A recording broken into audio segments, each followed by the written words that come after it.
इतकं fresh feel होत आहे गाईज, मी एक्सप्लेन सुद्धा नाही करू शकत. नंतर एका गोष्टीची नक्कीच दक्षता घ्या. हॅलो गाईज, कशात सगळे? नक्कीच तुम्ही ठीक असाल. तर स्वागत आहे तुमचं आणखी एका नवीन व्हिडिओमध्ये. तर सकाळी उठून मी घरकाम केलं, त्यानंतर काकींना सोडायला गेले अक्कलकोटवरून येताना होतो खूपच ऊन, त्यामुळे माझं स्किन झाले टॅन, त्यासोबतच आगहागी होते. तर या दोन्ही गोष्टींचं सोल्युशन म्हणून मी तयार केली आहे फेस पॅक. तर त्या फेस पॅकमध्ये मी यूज केली आहे मुलतानी मिठी, त्यानंतर गुलाबजल. तर गाईज, उन्हाळ्यात तुम्हालाही असा प्रॉब्लेम होत असेल तर हे रेमेडी तुम्ही यूज करू शकता. यामुळे टॅन तर कमी होईलच आणि त्वचा एकदम थंड पडेल. आणि सहसा मी असे फेस पॅक बोटानेच लावते, कारण ब्रशने एक्स्ट्रा प्रोडक्ट वेस्ट होतो. सजना है मुझे खुद के लिए, सजना है मुझे खुद के लिए. हो माहितीये, ते गाणं असं नाहीये. सजना है मुझे सजना के लिए आहे, पण मी कोणत्या सजण्यासाठी सजू?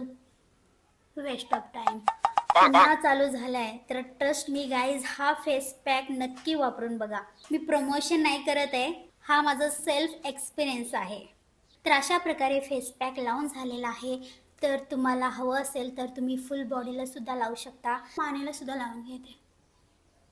स्टॉप स्टॉप स्टॉप, इथपर्यंत स्टॉप, नाहीतर तुम्ही म्हणाल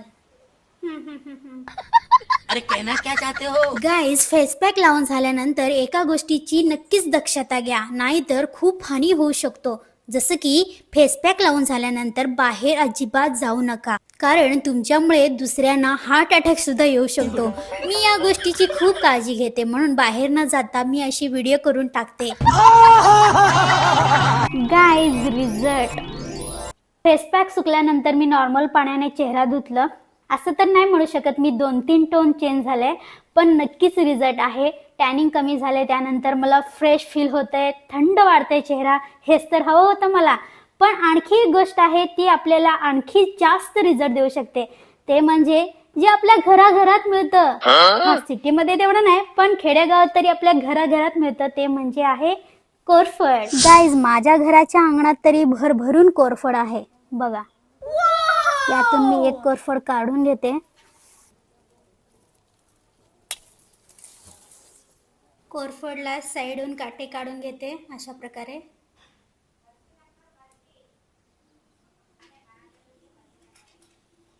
शेवटचा भाग आपल्याला यूज करायचा नाहीये, त्याने चेहरा काळा पडतो. अशा प्रकारे काढून टाकायचं आपल्याला. अशा प्रकारे गाभी निघतं. यावर आपण चिरा पाडून घेऊ. Happy birthday sorry, happy birthday sorry, happy birthday, happy birthday, happy birthday sorry. तर यावर आपण हळद टाकून घेऊ. आणि हे हळद मी घरी बनवलेलं आहे, हळकुंडपासून. केमिकल युक्त हळद अजिबात यूज नाही करायचं. मस्त मसाज करून घ्यायचं.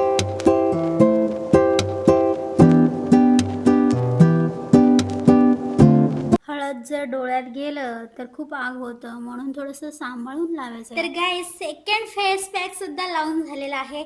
आता वेट करूया थोडंफार सुकण्याची. तर भेटूया 10 मिनिटानंतर. ओ माय गॉड, काय ग्लो आहे गाईज. मी पार्लरचे हजारो रुपये वाचवले. इतकं फ्रेश फील होत आहे गाईज, मी एक्सप्लेन सुद्धा नाही करू शकत. Wow, just wow.